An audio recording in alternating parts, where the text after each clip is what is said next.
something happened this weekend, and I have been struggling with it since I retired. But this weekend gave me closure.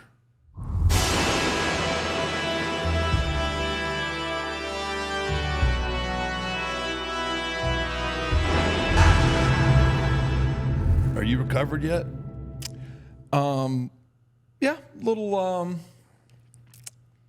you know, a little confused, to be honest with you, more than... Confused? What are you Yeah, I'm very confused about? confused. What are you confused about? UK Fabian, What? SOB. What are you talking about? What? Oh, you know exactly what I'm talking about. Oh, man.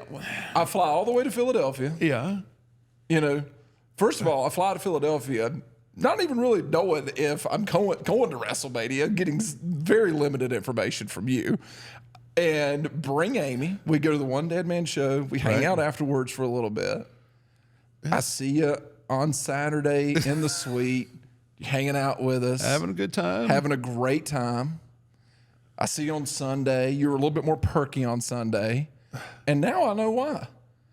I'm sitting there, minding my own business, watching Cody finish, seeing maybe the two greatest wrestlers in the history of WWE and The Rock and Cena. Right. And then there you go. Had to ruin the whole damn thing. Still in the show. Well, man, you know, that's just one of them things that it just happened. We'll get to that. We'll get there. I'm a little, not even a text. Hey, not even I'm just gonna say, kayfabe ain't dead, brother. Bro, let me tell you. You think everybody thinks they have me figured out, but believe me, I'm old school, baby. You definitely are. So we'll get to that later. Oh, but yes, what a weekend, man. I am recovered. Philadelphia was fun. Did you find some new places to eat? That's always my first question when you go someplace. I go to Philadelphia a lot for the Army-Navy game, as you know. Do a lot of stuff with Barstool Sports up there for that game. So I've got my spots. But I went over to WWE World and the WWE shop and all that stuff, right, that they had, which was, by the way, my God, dude. It's incredible, right? It is absolutely amazing. What they're doing. I mean, I've never been to a Super Bowl, and I don't know if you've been to a Super Bowl or not, but I've never been to a Super Bowl. I don't know where the Super Bowl compares to what they're doing for the fans that WWE is doing for the fans, and giving them that experience over there. Yeah. But there was the Reading. Speaking of food, there was the Reading Terminal Market right beside the WWE shop in the World or whatever. It's all that was in pretty close proximity to the hotel. Oh, yeah. And I'm staying, you guys were staying at one hotel. That hotel was booked. I stayed literally, I think, like a block or two away from you and walked over there and Reading Terminal Market. You know, for this podcast, I'm looking for places to sponsor us that are food places, mainly anything. And Reading Terminal Market could do that for me.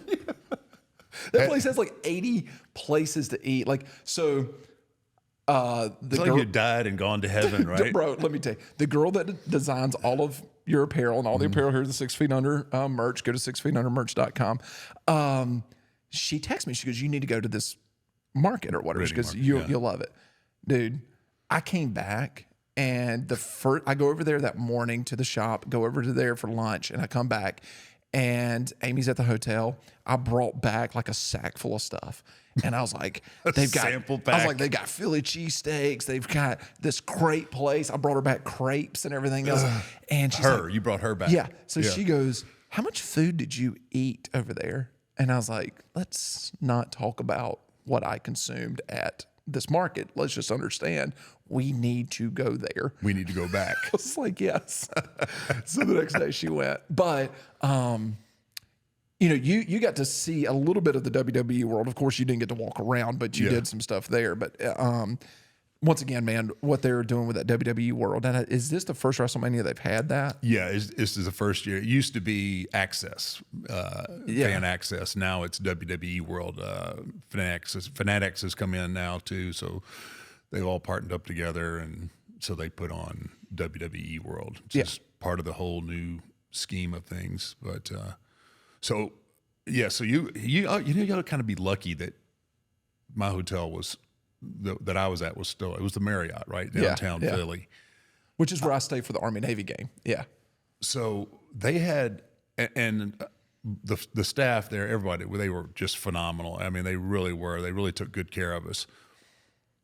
My room was on the. I don't know if you made it down. Did you make it to my room? No. I never went. Oh, over you there. never went over that. That's right. Yeah, I didn't even go over to the hotel. So they had my room. I was on the 7th floor. On the 7th floor is the same as where the pool's at, right? Okay.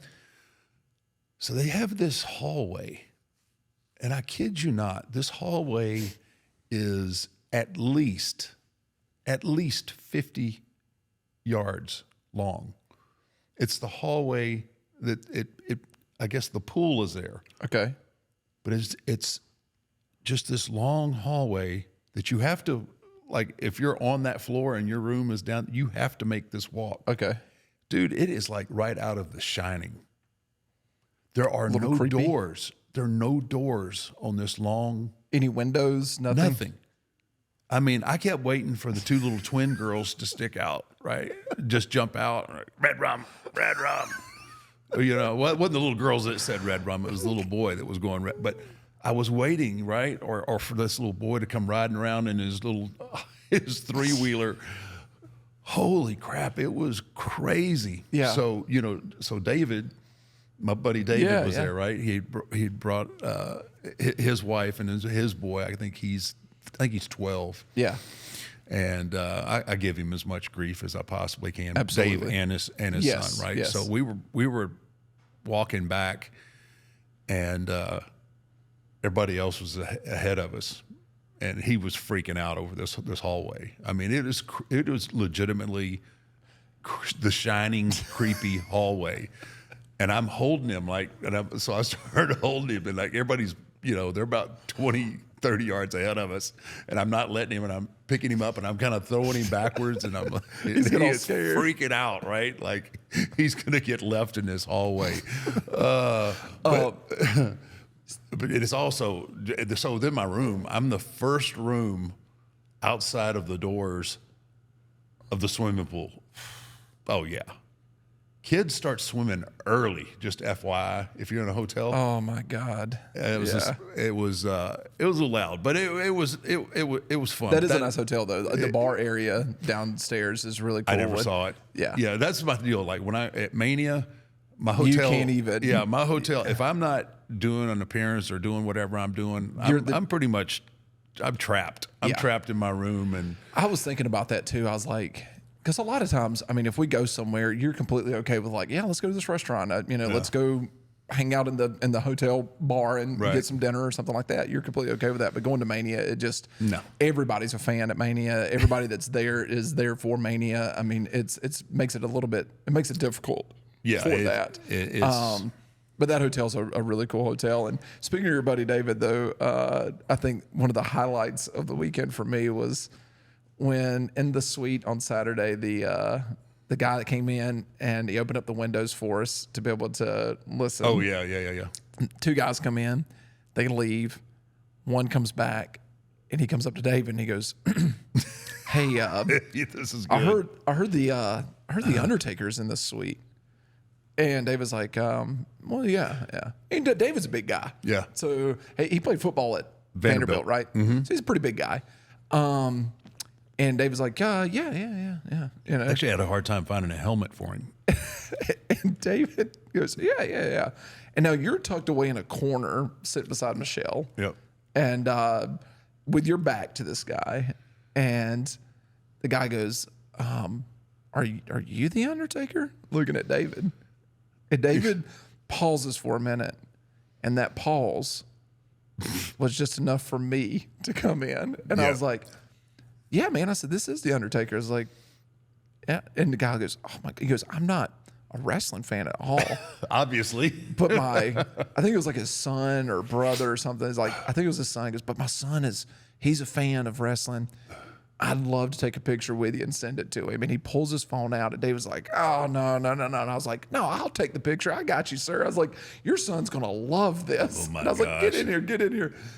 David's wife's like, no, don't do this. And the guy goes, am I being ribbed here? And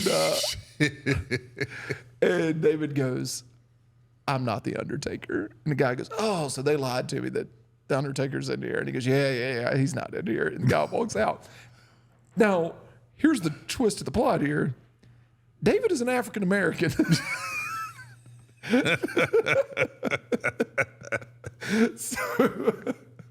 Yeah, that guy wasn't much of a wrestling fan, was he? Not a wrestling fan at all. It's one thing to like walk up to another 6'5+ dude and be like, hey, are you such and such? Yeah.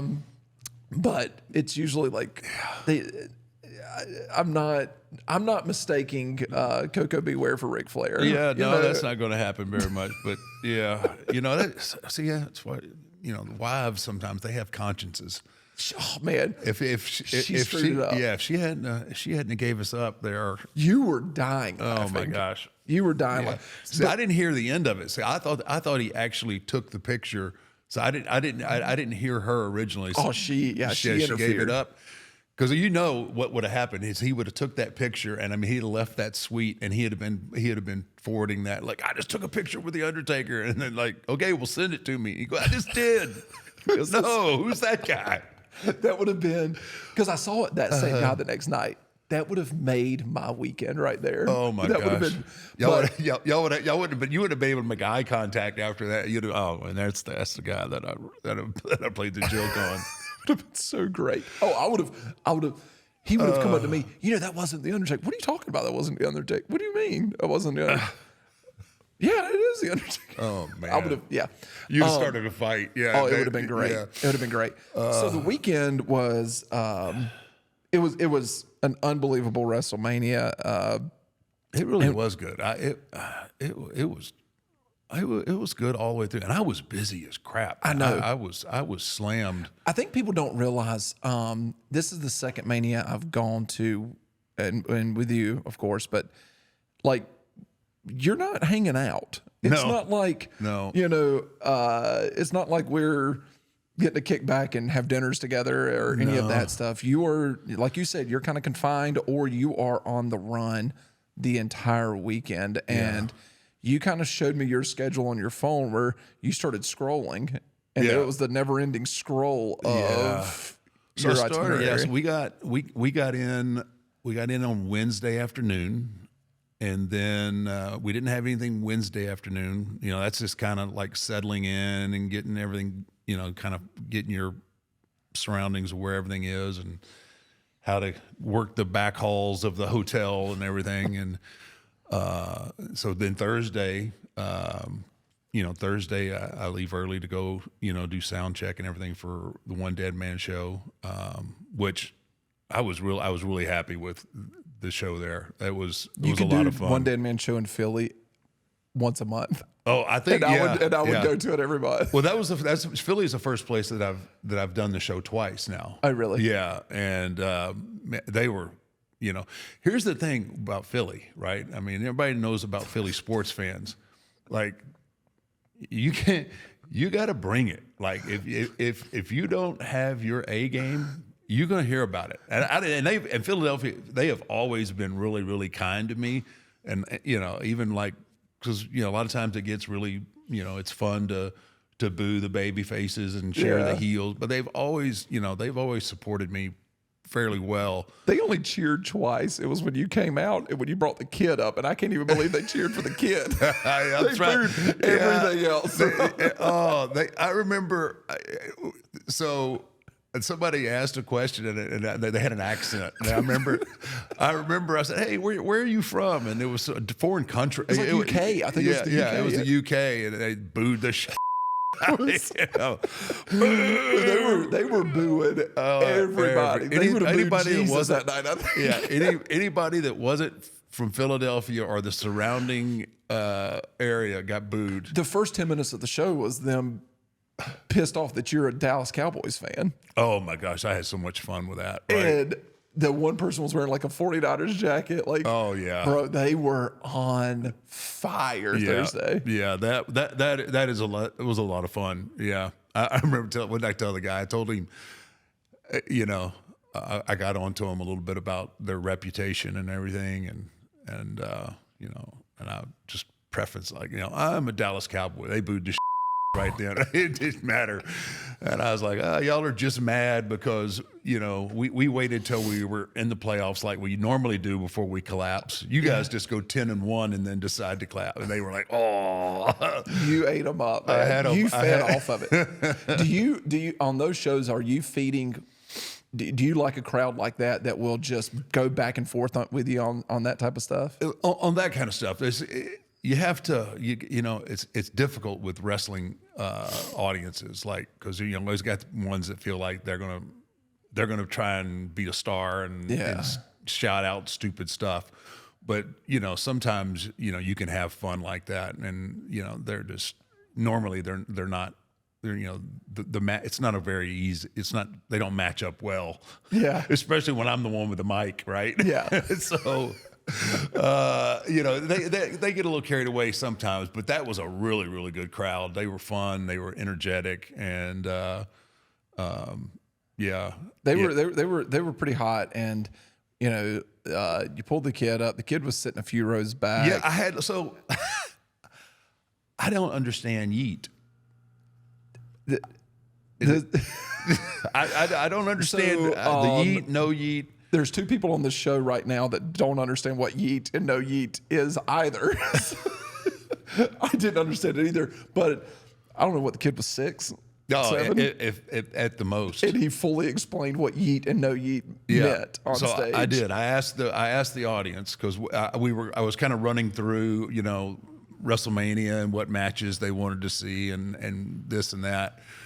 And then I just asked it, well, surely somebody here can explain to me what yeet is and what yeet isn't. And I noticed that little kid, he was from one of my meet and greets before the show. And so I brought him up. Man, he took over. He bounced. I thought I was going to have to high boot that 6-year-old off the stage. Because you don't ever know, because a lot of times they get shy. They, you know, all of a sudden they're in front of everybody. That kid's built for it. Yeah. He's definitely going to be in the entertainment or sports. He's going to do something, man. I was like, all right, explain to me. Is it yeet? Or is it no yeet? What? And he started dabbing and doing. And that was the first time I've ever been explained as well what that meant. And that kid was ecstatic though, because he was sitting a few rows back, and we had 4 tickets, but the other 2 tickets, the Traeger executives couldn't come that wanted to come out. So I knew those 2 tickets were going to be available, and I was just kind of looking back, and I was like, man, maybe there's like a kid or something like that, you know, can come sit up here, you know. Sure enough, that little, I mean, he wasn't about that tall, you know, but that was a cool moment. He came back, man. He was so excited. You made his life, you know. Man. He was so excited. Yeah, it was fun. And the funny thing is Amy, you know, everybody locks their phones up, right? When they come to your show. And Amy and I didn't have our phones locked up. And Amy was like, I almost pulled my phone out and took a picture.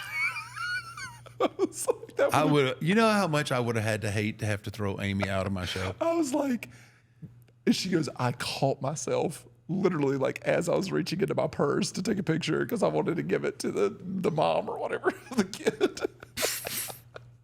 And I was like, yeah, that would have. Madeleina's wife, Amy, gets kicked out of the show. Of the show for bringing out her camera.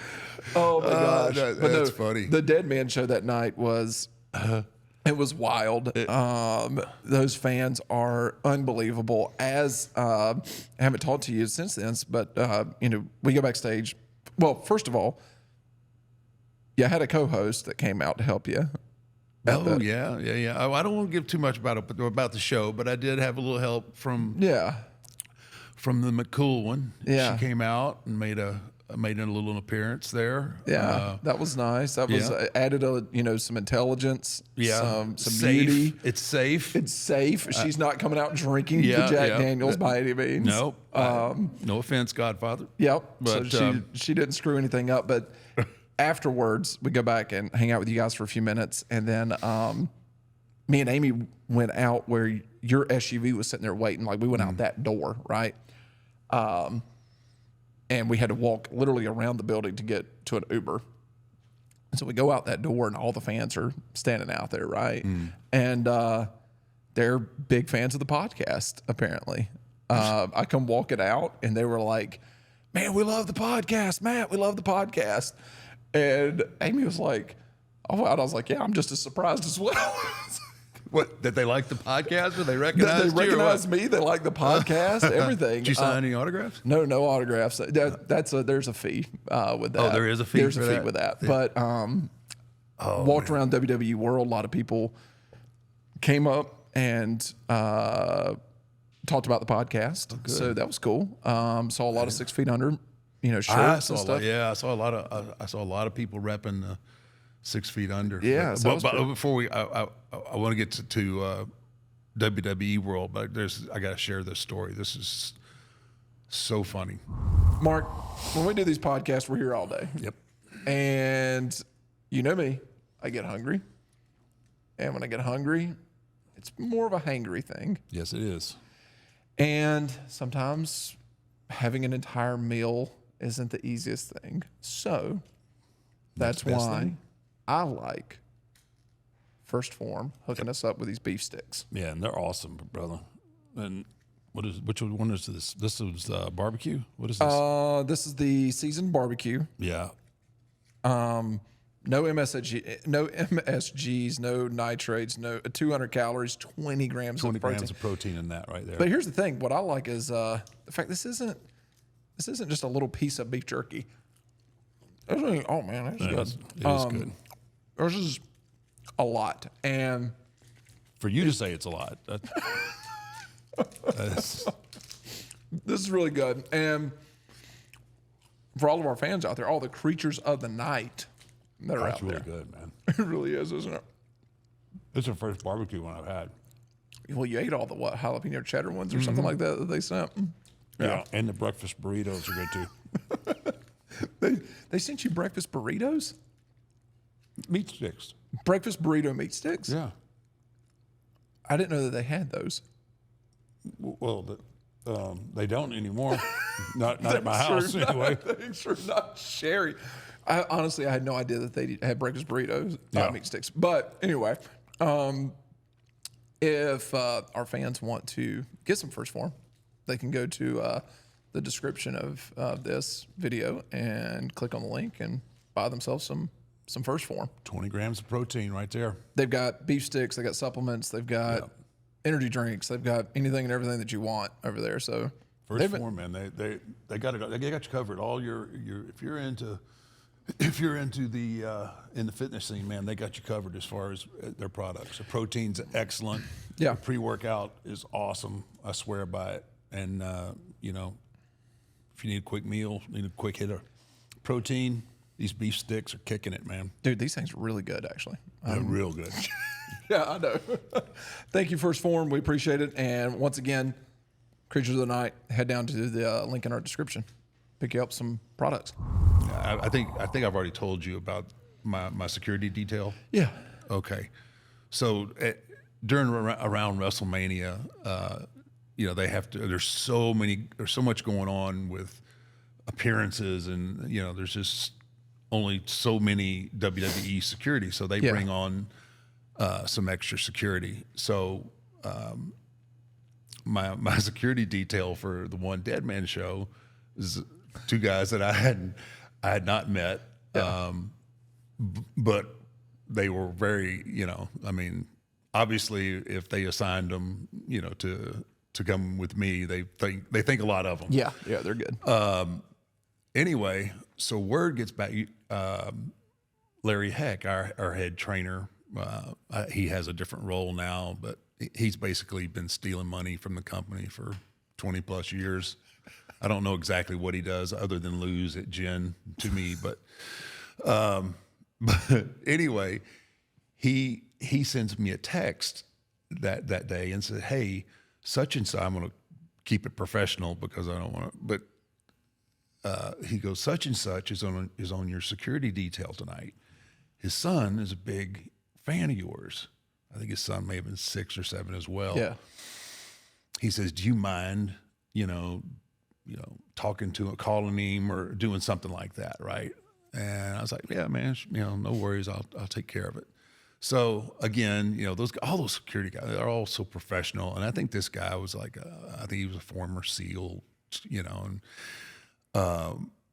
anyway, so I waited till, I'd done my meet and greet, and I was on my way back to my dressing room. And, I told the guy, I said, hey, I hear your son's a fan. I said, would you like for me to call him?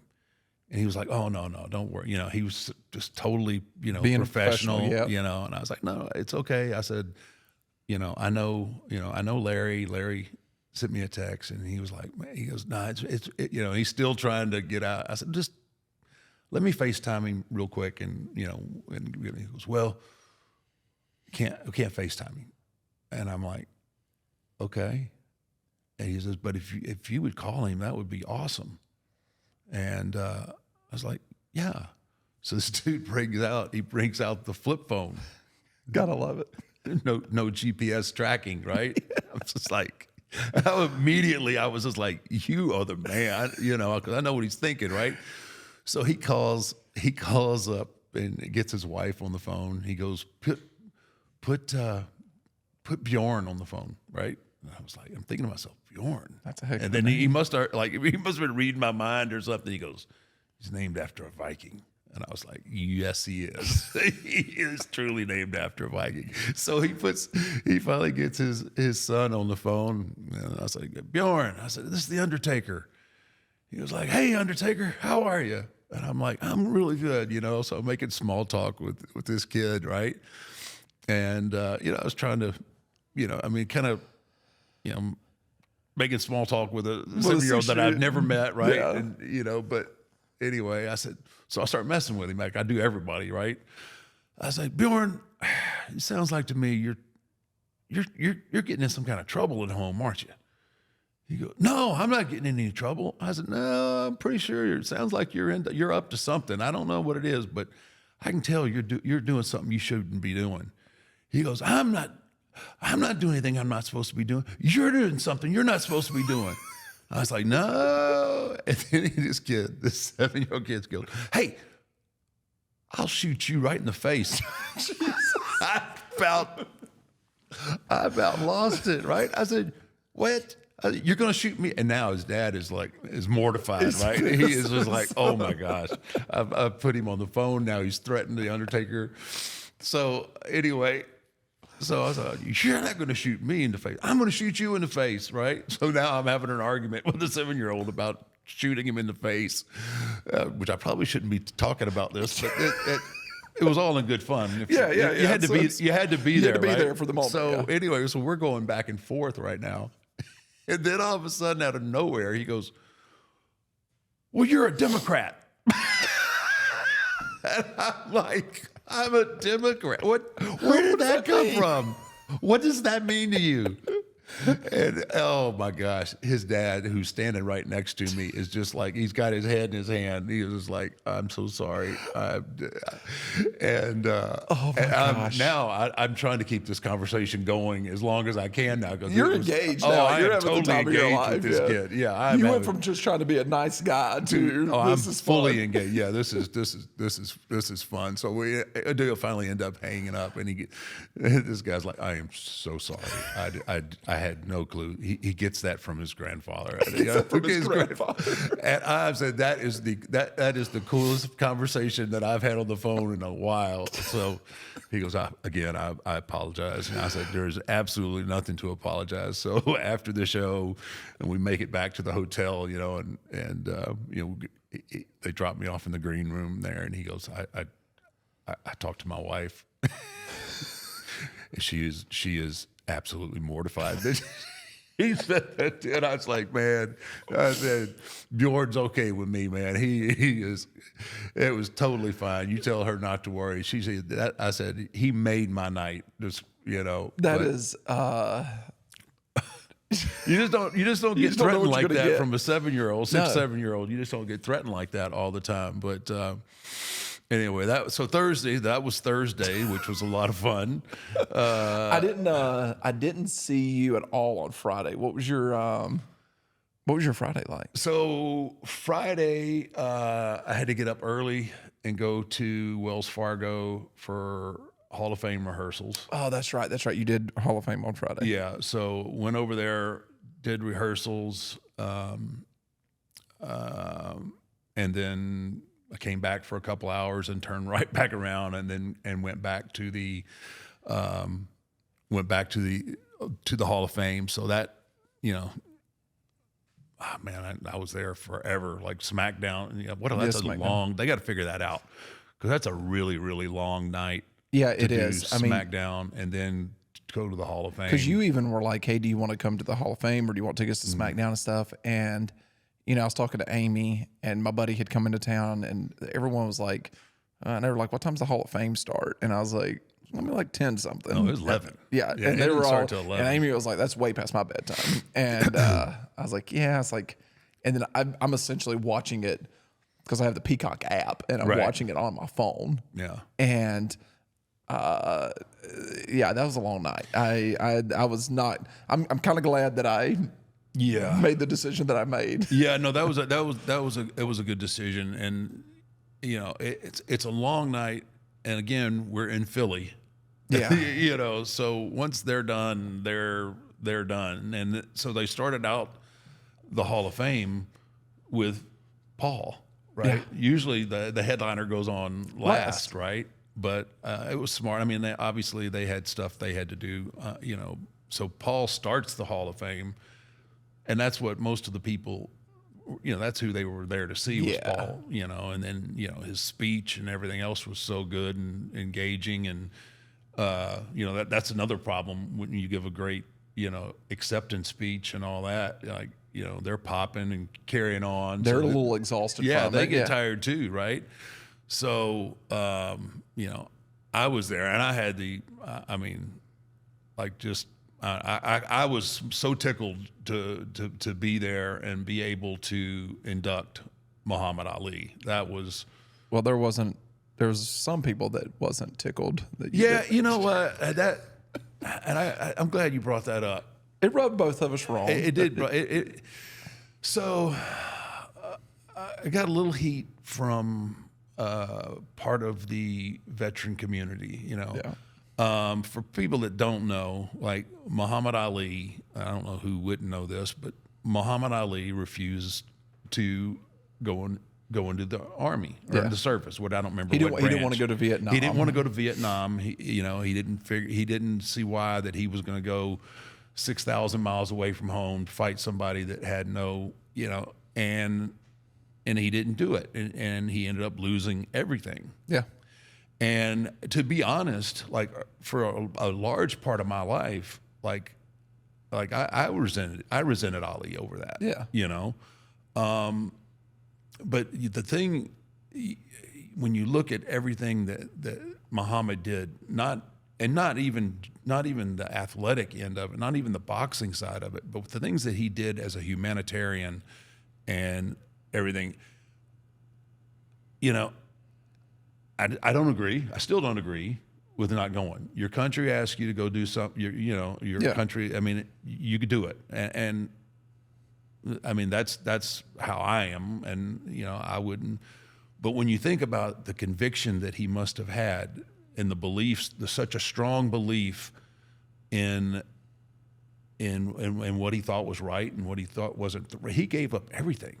And there's not a lot of people that would be willing to give up everything for their belief, for whatever they believe in, right? Yeah. And that shows a lot about him. I may not agree with what he believed in, and I may not agree with that. Yeah. But I have to commend him on being willing to sacrifice everything for his belief. Yeah. And what what he thought was the right thing.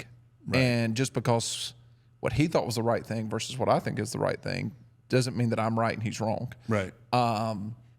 Now, as someone who did serve my country, I think it's silly for people to get upset at you for inducting Muhammad Ali into the WWE Hall of Fame. Right. I can separate a lot of things with people. I can separate what he did when it comes to not wanting to go into the army and go to Vietnam. Right. That part I can be upset about. but I cannot be upset about the fact that he may be the greatest athlete that's ever walked the face of the earth. Absolutely. And I can't be upset about what his contributions to the WWE were. Right. I can't be upset with, I mean, tell me a better boxer. It's what he did as an athlete. I can put that here. I can put what he did as a humanitarian here. And then there's one thing Right. Yeah. that pissed me off. I'm going to allow that one thing to take away all that other stuff. Take away the other and stuff. then take that one thing and be pissed at you for inducting him. Well, I think too, it was like when I thought Undertaker was a patriot. I thought, man, kiss my ass, all right? Exactly. Kiss my patriot ass. That's, Yeah. And, it just, Well, let me tell you just something. rubbed me a little bit. As a veteran, the people that love to complain and whine more than anything, and I'll get some hate over this, is veterans. We love nothing more than to be pissed off at somebody else. And there's a lot of reasons drives to me be pissed. crazy. There are a lot of reasons, I get some of it, but yeah, it was just like, There's no reason to give you hate over inducting. over inducting Muhammad Ali. I mean, my goodness. Yeah, and his wife, and what a sweet lady, man. she seemed like it. I've never met her, but just what I saw oh on my camera. goodness, she was so sweet, man. And just, I sat back, I got this, because not a lot of people know this. So during rehearsals and we're waiting, and as you fall behind. So I just, we're sitting down and we start talking. And, there's, as athlete, Muhammad, my entertainer, is Elvis. Yeah, So I had to ask her. I had to ask her about Ali and Elvis's relationship. They were really good friends. A lot of people don't know that. Yeah. They were good friends. And I was like, how close were they? And she was just like, oh my goodness. Elvis made, made that robe for him and all of all that. And so I was just like, I was fanboying out a little bit because, those are my two guys, Yeah. right? And then to know that they were friends. But she was such a sweet lady, and I think it was a shame because once it got to the Hall of Fame, like I knew, like, okay, this crowd's getting a little bit, and they're it's getting a little. and he was second, right? Third. I think it was U.S. Paul, Express.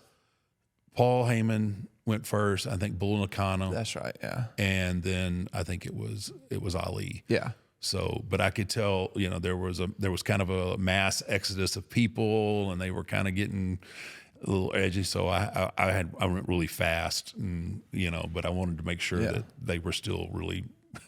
They were still really kind to her, and but man, to me, hate and all, that was a huge It's an honor for honor. me, being an Ali guy like that, to be able to induct him into the WWE Hall of Fame. That was, I mean, was a you good even time. told me, you said that you were almost as excited to induct Muhammad Ali as you were getting the call that you were going into the Hall of Fame. Like, it was- for a large part of that, I was even more nervous. I was like, crap, man, this is Muhammad Ali, right? I can't screw this up, I was like, oh man, but it turned out good, and I was really happy. But yeah, my whole day was wrapped around that Friday, and then Then Saturday was cool. Saturday was really cool. I got to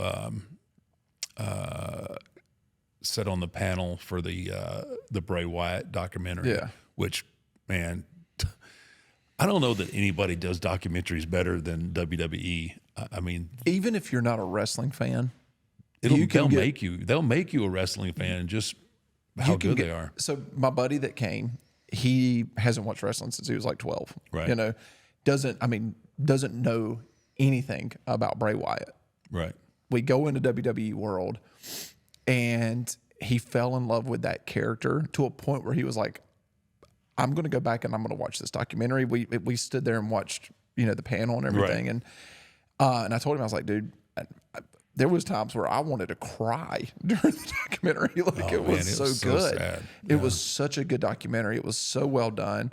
But that panel that you got to sit on, and you got to, sit there with the family, and and you narrated the documentary, which I think it's been kind of documented now how much Bray, like of a fan you are of Bray Wyatt and that character and what he did. And yeah, he really was kind of a visionary in the sense of how he thought outside of the box, and I brought that up during the panel. Is, you know, he definitely, there was nothing cookie cutter about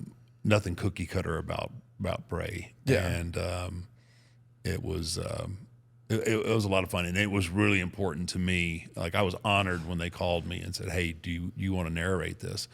And I was like, "Absolutely, 100%, I want to do it." And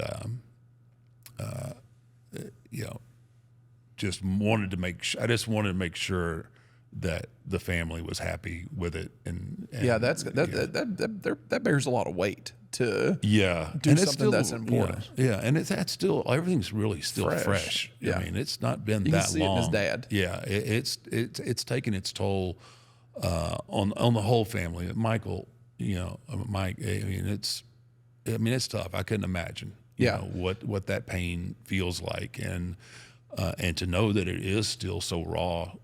You know, you just want to make sure that you do the best that you can. I'm glad that him and Barry were able to get inducted in the Hall of Fame, and there was some happiness, some joy that was brought to that family for a weekend. You know what I'm saying? That was nice. Yeah. And they did a really good job of just being able to, you know, they did that panel on Saturday, and they brought out some of the costumes, I guess, of Bray and some of the characters that he had in his head and everything. The guy that designed those, man, that was in the documentary was there. You want to talk about a guy that's talented? Yeah. Holy dear God! He it was incredible. So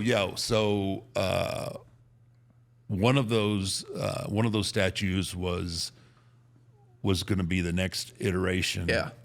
You know, of the Fiend, and of Bray Wyatt. One was going to be Bray, and the other one was the Fiend.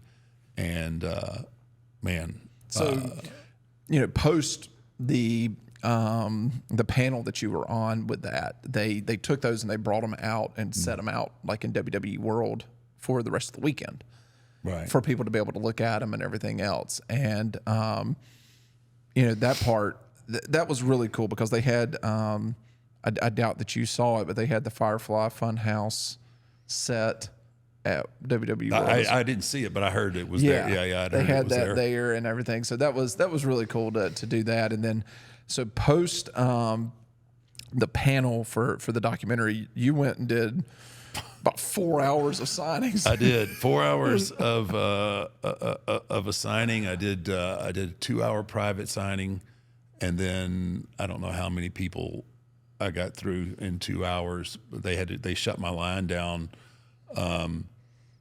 But it was 4 hours of nonstop, just. Was it one of the lines where you were sitting out in the open of the WWE World, and they had the queues, the railing? Yeah. I was in there, and it's, you know, every once in a while you just look up to see, you know, and it's just like the line didn't move. I swear it didn't move for an hour and a half. I'm just like, oh my gosh. I mean, and you know, I always worry about, like, because things have gotten so much better as far as organization and how everything is run than it was back in the early days. I didn't do very many signings or anything like that, but inevitably what would happen is they would book you somewhere to do a signing for like 2 hours, right? They give you 2 hours and there's 1,200 people in line. Right, and you only have 2 hours, because then you have to go to the arena and work. Right, look who the one, you know, when you get up and have to leave. Yeah, you know who's the bad guy, right? Exactly. Yeah, exactly. So I've been, you know, since I've started opening up and doing these things. That's number one pet peeve, is to make sure that there's nobody in line that I'm not going to be able to get to. Yeah, you know, I mean, you have to be really judicious on how you run those lines, because I mean, I can't get up and, you know, I don't want to get up and there still be 100 people left. Yeah. Right. And because Bob, who actually made the decision for that, Nobody cares about Bob. No. Nobody knows Bob. No, nobody knows Bob. Bob's going to be in the office the next day, and he's, he might get a memo or something. Yeah, but you're the one getting the hate. Undertaker left. He's a dick. He doesn't like the fans. Yeah, he signed 4 straight hours, but he couldn't do another hour. I mean, really. I mean, I didn't have anything else I needed to do, right? But that was the first. That was my first experience with Fanatics, and bro, they're killing it. They brought a lot to the table. So they walking through there. I mean, they were doing live auctions that were online as well. They would have some of the talent like sitting up on this like stage signing stuff, and they were literally doing live auctions online. And if you were there, you could scan a QR code and you could do the auction as well while you were there. I didn't know that. They were doing signing. They have a sports book. They were signing up people for their sports book, and if you signed up on their app or whatever, you were getting entered into like when they had like 3 or 4 different style belts that they were going to give away to people that signed up. Wow. They were absolutely killing it. I mean, it was unreal. The whole experience in there was really cool. I mean, it had to have been. I love the text you sent me. So as I'm leaving, I get a text that says, "Me and Amy are going to get chairs and a bottle of wine and sit here and watch people watch for the rest of the day." So they have the entrances, right, where this wall is huge. I mean, it looks like an entrance at like Raw or something like that. It's like a pay-per-view entrance. I mean, the screen is that big. Right. And then it has the entrance curtains or whatever. People are lined up, and you can pick whatever entrance you want of whatever wrestler, from what I'm assuming it looked like. And the first one that I saw was your entrance. I thought that whole thing was just for you. I didn't realize that you could pick other wrestlers. So when I first walked in by myself on like that Thursday, I see it and I'm like, oh, cool. They got Undertaker's entrance music and everything. It was pretty cool. Mm-hmm. And the person's dressed up as the Undertaker. I was like, they must have outfits back there for people and stuff. Unbeknownst to me, that none of that's true. I come back over to the thing with Amy, and it's everyone. And I thought that they had like maybe a rack of like Ric Flair robes and Undertaker jackets. You were hoping that they had some Ric Flair robes. Bro, if that line wasn't that long, I'd have done every era of Flair. I'd have done long hair, short hair, not at all. Oh, gosh. Dude, the line for that had to have been an hour long, if not longer, to be able to go through this. And the people that were dressed like you or other wrestlers, that's how they showed up to the event. That was not they've got Undertaker jackets, you want to throw one on to go do the entrance. That was just, it was like cosplay. They were dressed up like that. And we stood there and watched these people go through this thing almost 30 minutes, just standing there. And I looked at Amy, I was like, if I could smoke in here, I'd go get cigars. I was like, we'd get a bottle of wine. We'd sit right here, 2 chairs.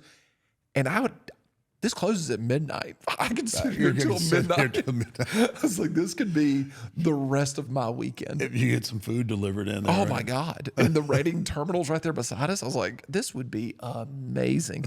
And what I saw though was this, and I've told multiple people this since coming back. I have a newfound respect for wrestling fans after this weekend. Really? I really do.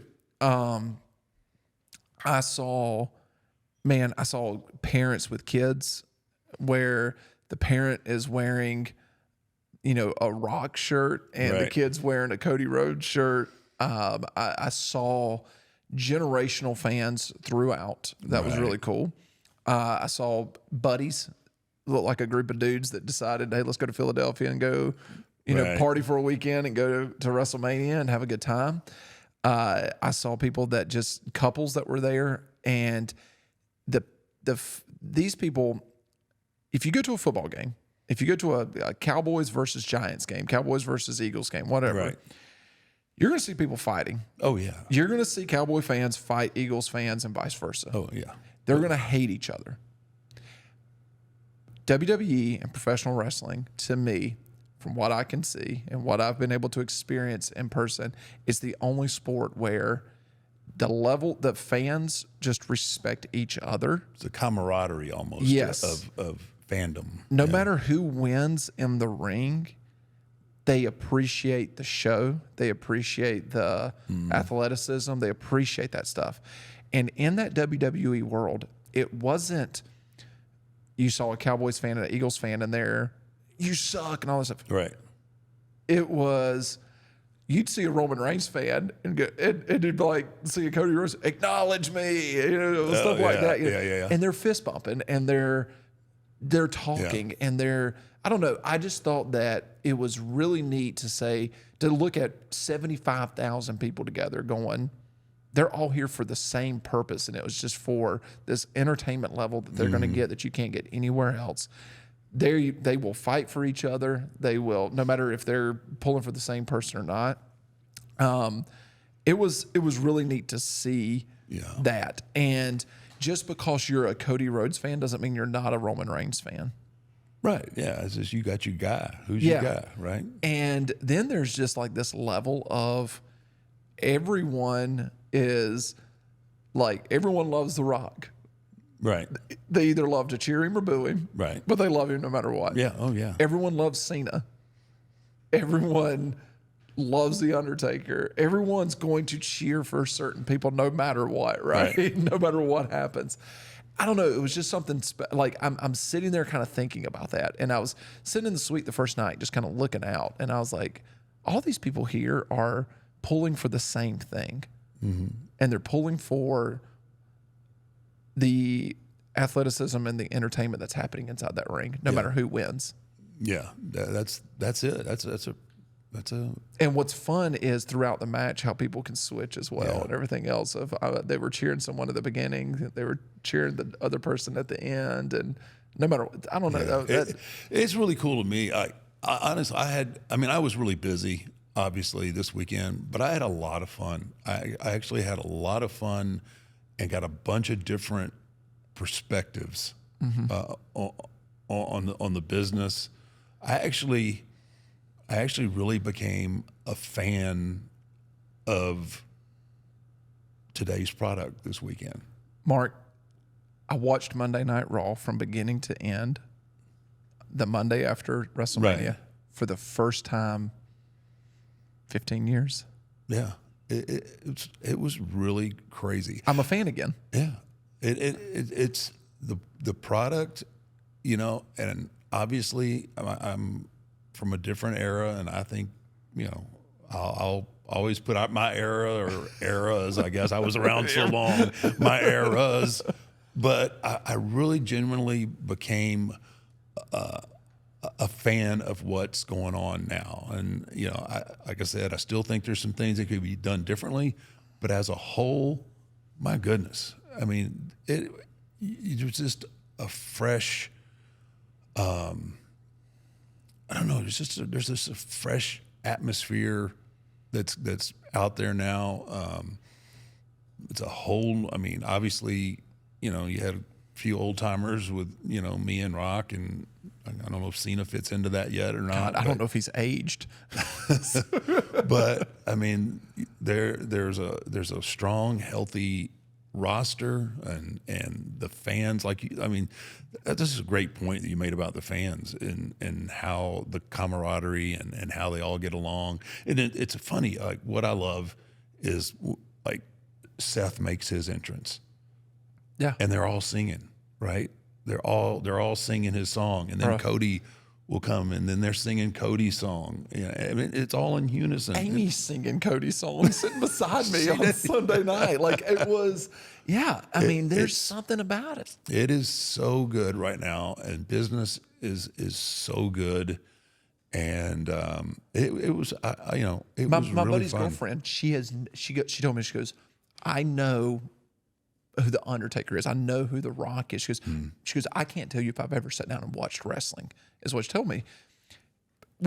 That next morning on Sunday morning, she was like, I'm going to watch. But they were going home on that Sunday. She goes, I'm going to watch it tonight. She goes, I really want to see if Cody beats Roman Reigns. Like, she's invested. She's invested in it now. She was like, and even Wood was like, I called him on Sunday night because he was working at the fire department. And I was like, bro, did you see what happened? He goes, no. And I told him, and I sent him a clip, and he's texting me. He goes, oh my God, man, I just watched it. He goes, this is insane. He hasn't watched it since he was 12. And in our next episode, I want to kind of talk more about today's product and what's happening and what I think it's better than, it's been in a long time. But yeah, so Saturday there, it's, that Saturday night, you're exhausted. You get to the suite, and dude, you were falling asleep standing up. Saturday, I was beat Saturday. You were I was literally tired. like, typically you are very, and it wasn't like you weren't mean or anything, but you're very much like walk around, talk to everybody and everything. You walked in and I was like, yeah, big man's tired. It's like Friday night, probably a late night getting back after the Hall of Fame, Saturday early morning to get over there for the Bray Wyatt stuff and all day signing. And well, you had to think about when I was working, when I was still having matches, like that was pretty much all I had to do, but it was going to be, and we only had one night then. So it was Sunday night. I worked Sunday night, and then that was it. I really didn't have. You were all over the place on Saturday. And then I can remember, I mean, you were sitting down, and there was some moments where like I could see your head. Oh yeah. you were sleepy. Yeah, and I was like, that Saturday morning, because I had to be at the thing by 9, so I was that was a busy day. I don't know. My highlight of the weekend though. I mean, Sunday with your father-in-law. Oh my gosh. So okay, we go in on Sunday, right? We get there Sunday. You're juiced up, man. Like you look like you're rested. Oh, I did. I slept good. I slept good Saturday night. You had a full night's sleep. You get there. Typically, you don't go and sit on the front row of the suite. I've never seen you do any of that. Right. It's typically, hey, I was a fan. This isn't about the Undertaker this weekend. This is about the guys that are going to be in that ring. And so you go and sit front row with Michelle and the son, Colt, and you're just being a fan. And about, I would call it 15,000 people realized that you were sitting in the suite. So the other day, that whole section turns around and they're cheering and doing everything. So, and I've got 2 people in that crowd texting me. So one of the guys that he works with Kane and on the political side, he's there. He's texting me, "Hey, are you guys like near this section? Everyone's chanting Undertaker." And I was like, "Well, our suite is like I think maybe near that." And then the Traeger executive, same thing. Yeah. And he's like, "Hey man," he goes, "Why is everybody cheering Undertaker?" Well, look up, dummy. Yeah, he was on the floor. But so anyway, so all that's going along, and I'm waving and from my balcony and gave a couple of throat slashes. And then out of nowhere, just out of I nowhere. mean, out of nowhere, out of norm, out of context, out of the unusual, Michelle's dad, who, if you see walking down the street, put together, just conservative dude. Yep, just not a quiet. Yeah, just quiet, not anything. Comes running into frame, into the stairwell, into the stairs that goes, there's the suite, and then there's a few stairs that take you to the seats in the suite, and gives the big DX crotch chop to, oh my gosh, multiple times. You've got to see this thing. And Michelle's brother may or may not have edited this to a degree, but it is so good. Oh my gosh! Yeah, if you haven't seen it, just go to Michelle's Instagram and she's got it on there. Gosh, it is so good. You're dying laughing. You're now you're not Undertaker anymore. I'm not in Yeah. any close to any kind of character at this point, other than just laughing at the character that's crotch chopping. He comes in, does it, turns around, and within a couple of minutes, he's walking down to the floor. Like, he's going down with the kids to take them to the floor. Like, it was just, he swooped in and stole the show. Oh, that was so funny, man.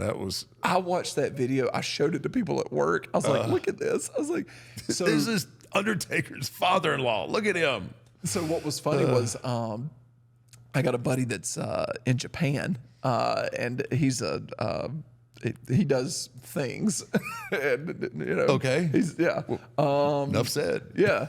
If you ever need security, Gotcha. he's a good guy for it. Copy. Yeah, but he messaged me with the video. He goes, "I need to see your angle on this," because you can see me in the background with the phone. Oh yeah, that's right. Yeah. And so I sent him that angle in a private message to him. But yeah, that was and Sunday opens up with that. I mean, this was, they haven't sang God Bless America yet. They haven't done any of None that. of that. Yeah, and no. I mean, we're just chilling out. You're 10 minutes of being there. Yeah. I mean, you just got there, went and sat down and hung out with your wife, and we're all in the suite, like giving you that space because you probably haven't seen Michelle Not much. No. So it's like, all right, go hang out with your wife and your son, and we're, me and David and everybody, we're Wearing just out chilling. catering. Yeah, we're wearing out catering. We're making sure you're getting your money's worth on those Philly cheesesteak egg rolls. And Those are good. oh my God. And that was it. Okay. All right. We're leading into this. We're getting there. This might be a two-parter when it's all said and done. Okay. So you're down there doing this. Me and David are wearing out catering.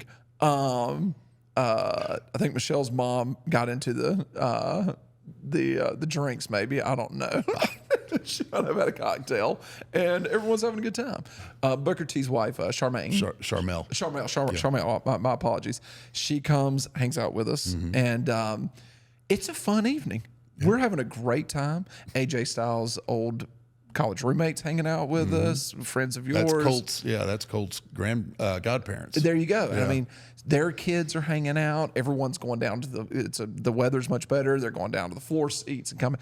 You're sitting over there, you're waving at people in the other suites. You're just being, I'm not being Undertaker. You're not being Undertaker. Yeah.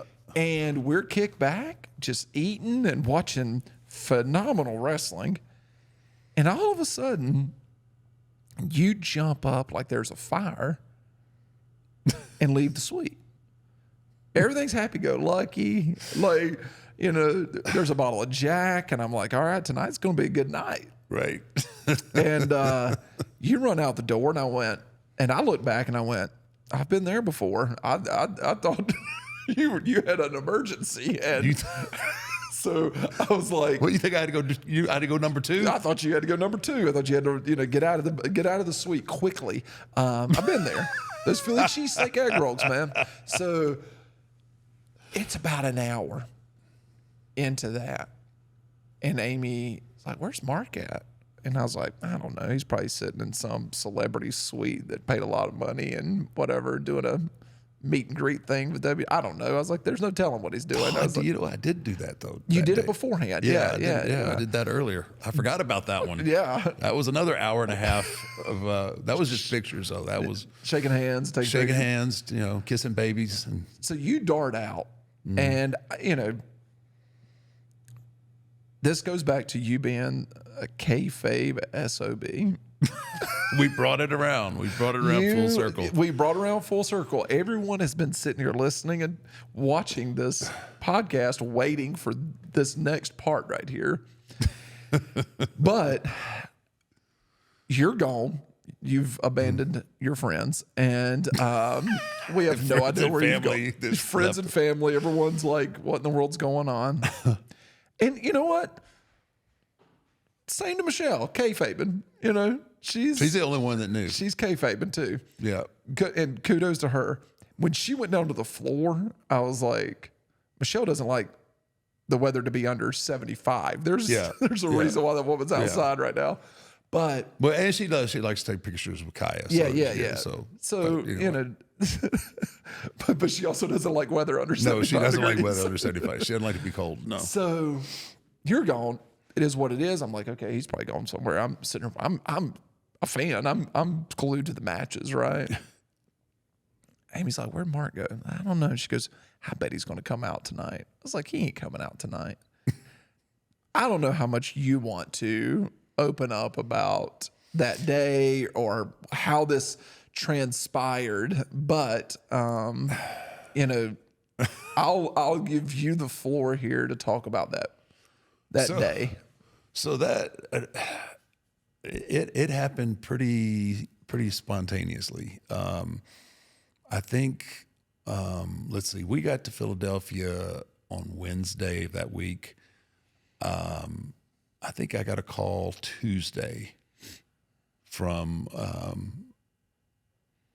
Triple H and said, "Hey, there's a lot of things are going on, a lot of thoughts are being put into this." I said, would you want to be a part of it?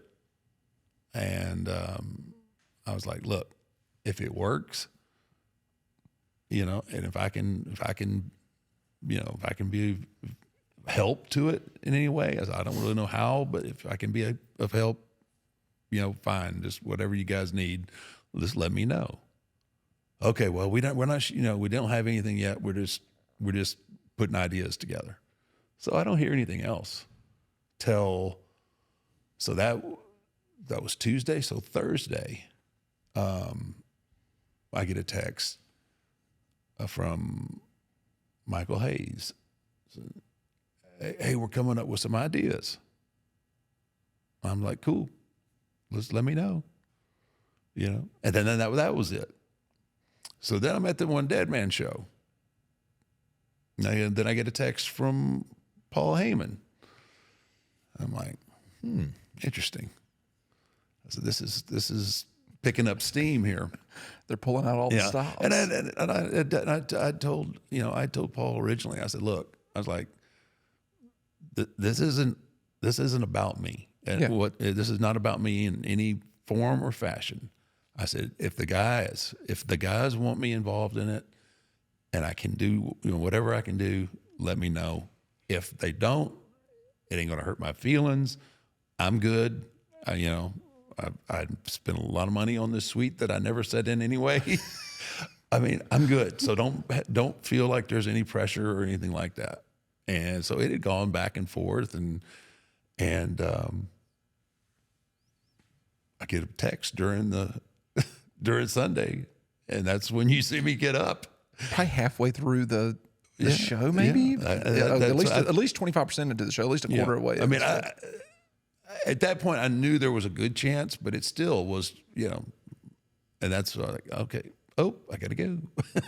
And you popped up. You didn't say anything. Yeah, just didn't want to have to. Yeah. So kayfabe isn't dead, brother. It's not dead. I can, You still got it. I still got it, brother. I just, that's the way things should be. Yeah. Right? Would you? I mean, honestly, you're giving me grief about kayfabing, but you'd rather be surprised. Absolutely. Yeah. I mean, I looked at my wife who jumped up. She said the F word, which she never says, and she punched me. And that's the. I mean, she jumped up. She goes, "Holy!" And it hits me. There's kids in the suite, She never uses this language. Maybe at the hospital, but she never uses this language, right? Especially in front of other people by any means. So funny. And but, bro, I've got so many things to ask about this. We'll talk about the reactions real quick. From my perspective, looking out in the crowd, everyone was like, it was insane, the reactions. I could feel our suite move. I swear to you, I felt it move. Jake and Logan Paul were 2 suites down. That suite was full of people. I thought people were going to fall out of it. They went berserk. I've seen footage online of both of them just going crazy when the lights went out and everything. I'm getting text messages from people that are in the crowd that I know. Why didn't you tell us? And I'm like, I didn't know. He didn't tell me. He didn't tell me.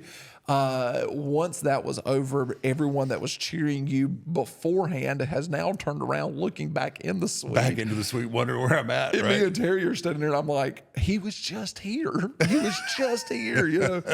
So I'm trying to sell it a little bit while I'm also like, holy crap, what just happened?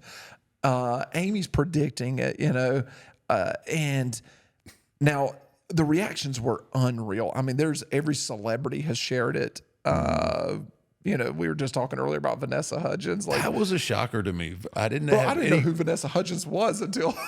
No, I knew who she. I absolutely knew who she was, but just sometimes there's just a disconnect on who's a fan of the Undertaker, and you know, I mean, it's obviously You feel like very bikers and dark characters, and very stuff dark like that. characters, yeah. But Dude, the reactions from so many different people that have huge followings that were kind of sitting on the floor and everything, unreal. Pat McAfee's reaction, the call between him and Michael Cole on that, it was unreal.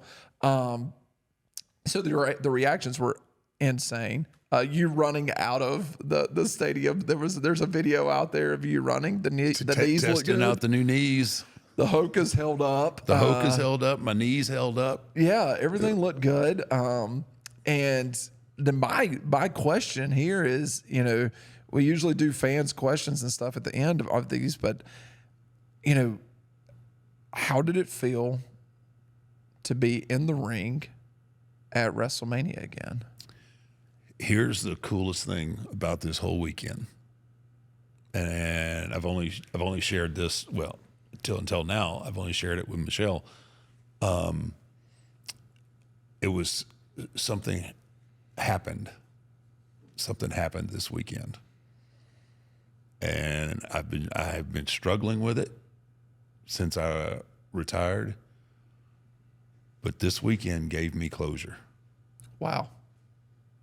It really did. Like, it was fun. Obviously, it was fun. I mean, you can't, you know, doing this for as long as I have and being involved in that, and how important that storyline was and is. But when it was over and I'm running out of the building, I'm good now. And I don't know if I needed, because you know, I never, you know, my last match was in the Boneyard. There was nobody there. Yeah. Cinematic. It was, I don't know how you say it. It was like a moment of clarity that I had. Like, I'm okay now. Like, I'm not saying that I won't, you know, I won't do that, something like that in the future. But I don't have that feeling in my chest like I've had since I retired, that I need, you know, like I hadn't come to peace with it. And like I knew, just like I knew when I knew it was over in the Boneyard match at 4 a.m. Yeah. Like, I'm good. Wow. Yeah.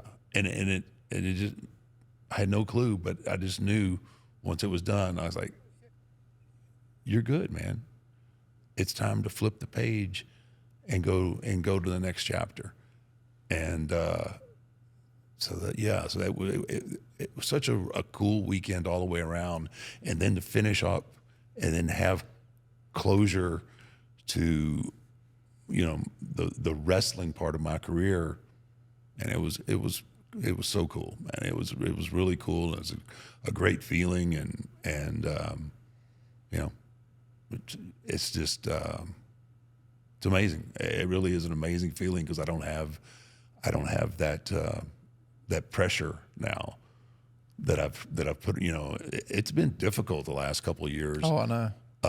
You know, especially at Mania. Like, even going to a regular premium live event. You know, I've told you this. Like I leave. You know, I would leave before the matches because I get so like to that point where I need to be out there. I need to be out there. And so I was out there, and you know, my goodness, what a moment to have. You know, it's such a great storyline. But yeah, man, it was like I can close this book, man, because and doing it with someone like The Rock, and doing it on that stage, and it wasn't a, you know, no offense to any of the other pay-per-views, no offense to anywhere else in the world or anything like that, but to be able to do it at WrestleMania and to be able to do it in front of a live crowd, especially a crowd like a Philadelphia crowd. Yeah, they were great Sunday night. They were really awesome, and yeah, it was just man. I was almost worried that it was going to give you another fire to and believe me, that crossed my mind. But even when I got that call earlier in the week, like it was different. Like normally I would have been just like amped and ready, but I didn't really think anything about it until it all happened, and then that's when it was crystal. Like by the time Michelle and Kaya had got backstage, everybody else had left. Like I was like, dude, I'm good, you know? Yeah. Were you nervous at all? Were you nervous about the spot? I mean, it's been a minute since you've... I was more nervous about having to get where I had to get through the people, everything. Like, and I hadn't tested the new hardware, you know, and I had a pretty good, you know, it was a pretty fair distance I had to run, and then you're trying to run at 6'8" and 300 pounds and be inconspicuous as you do it, and you know, so that part was kind of, you know, that's kind of what makes you nervous, because you want to make it as big a surprise as you can. Yeah. And a lot of times it's, you know, there's easier ways to get to that point, but this was a big effort to get me from point A to point B, from point B to point C, be in the ring. Well, you know, and also kudos to The Rock in that moment too. Yeah. It was perfect. He stared up the ramp for the perfect amount of time. Mm-hmm. The turnaround and the look on his face. I mean, oh, brother, it was bad. We were in 98 again, bro. It was. I felt like we were 98 again. It really I was did. 15 all over it. It was crazy. Like, and you could tell as huge a megastar as he is now, he's a wrestler. He's a wrestler, and he was in his element. And you just can't, you know, doing movies and doing different things like that, you cannot replace the feeling of having 72,000 people, you know, boo you or cheer hate you. you, but the energy that you're receiving from that, man, it was, you know, it was so much fun. And you're standing in that ring, and the look that both of y'all had on, I mean, it was so perfect. It was old school. It was 1998. It was Attitude Era. It was pro wrestling at its finest in that moment. Mm-hmm. Just in that moment. There was one move that happened, but yet there was everything that pro wrestling is supposed to be was in that moment right there. And then the other part to it all that I don't know if anybody is even thinking about, and we're going to go ahead and give credit to First Form for this. Brock doesn't have a belt on, and you grab him to choke slam him, and you got him up, and you went, and you could see where you went to grab the pants, and there's no belt or anything. There's nothing there to grab, and I don't even know if you realize this. I don't even know if you've noticed that or anything, but you just put the hand on his back at that point, but you got him up pretty good, you know, and which I thought was pretty dang impressive. He's pretty solid. He's pretty dense. I would imagine. But yeah, you just, it was it was fun. I mean, it just was. It was just like a little flashback, and he was he was really just all my dealings with him, that night, and he was so gracious, and I just sensed that he was just happy, like being involved in that again. Yeah. I mean, obviously he's one of the most. He's probably the biggest movie star out there. I would have right now. I mean, right? Yeah. But you could just tell he was in his element, and he was so kind and gracious to everybody. Man, it was really good to see, and man, it was just overall, man, what a great weekend. What was the backstage like after that match? It was kind of it was a little like a little crazy because we were all in different places, and we were all trying to converge back to the gorilla position. I had to, I was on the other end, and then had to get a cart and bring me around the other way, and everybody's coming back at different times. But man, there was a lot of really emotional moments backstage. You can imagine, Roman coming back, and after just what an amazing run as champion. Yes. And it really, if you look at it and put it in today's today's market, what a phenomenal run. It's not going to go down in the record books as the longest world title run. I think it's the fourth longest. Yeah. Third or fourth. Yeah.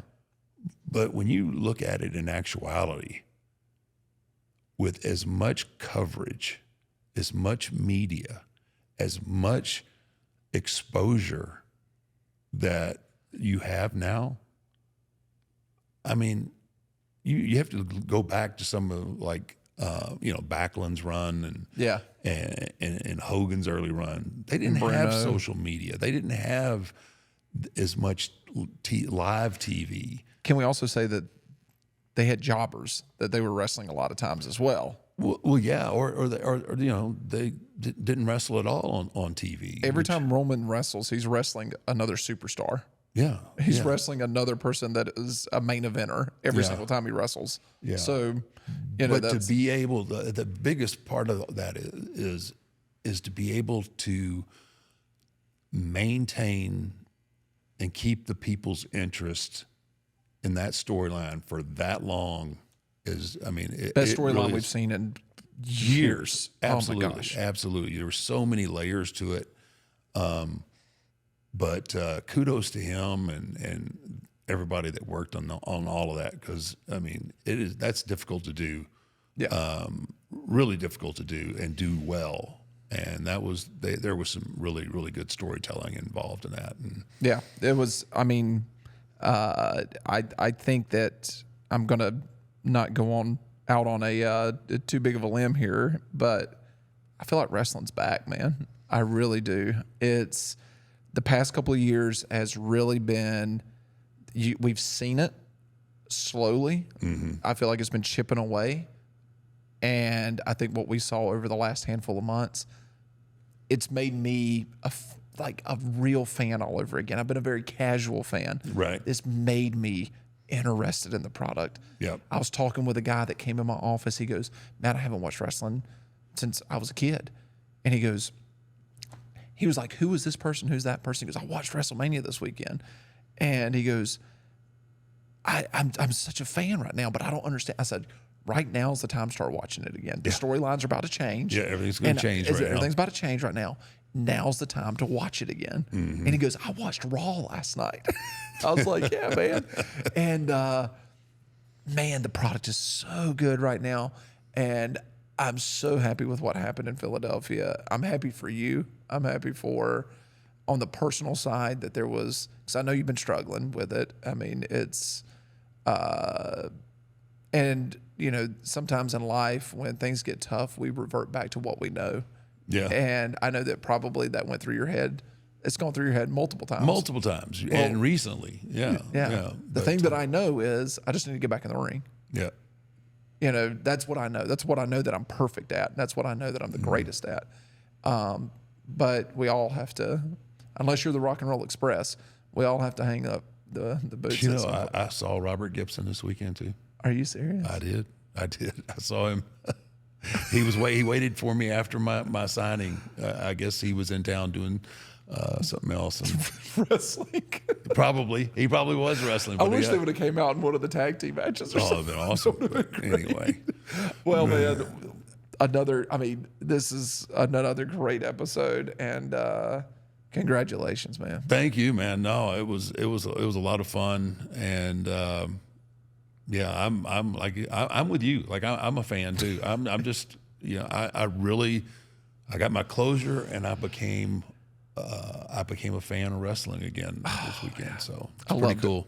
Well, I just want to say thank you for everyone watching. Be sure to hit that subscribe button, the follow button, all those things. Thank you for First Form. Form with the choke slam. Brother, we got a new sponsor too. Happy Dad, the hard seltzers. I don't know if we may be on the next episode. We'll see how many we can put well, down. it's now, you know, past lunchtime. We can actually well, we can hit that then, we right? can hit them now. But thank you to Happy Dad also. You're, you know, now that you got that fire out, you can go into fatherhood and well, let's don't get too carried away, brother. And also, if people didn't realize, WileyX with the gloves, coming in strong with the gloves, being able to grab that neck of. He's got a big, thick neck and had oil all over it. So WileyX, those tactical gloves came in handy. That was strong. Yeah. No, thank you, First Form. Thank you, Happy Dad. Thank you, WileyX, for supporting us. And if you want to submit any questions for Mark, go over to our Patreon at 6 Feet Under with Mark Calloway. Follow us on all social media and YouTube and all that good stuff. Mark, thank you very much. Thanks, man. We'll see you guys next week.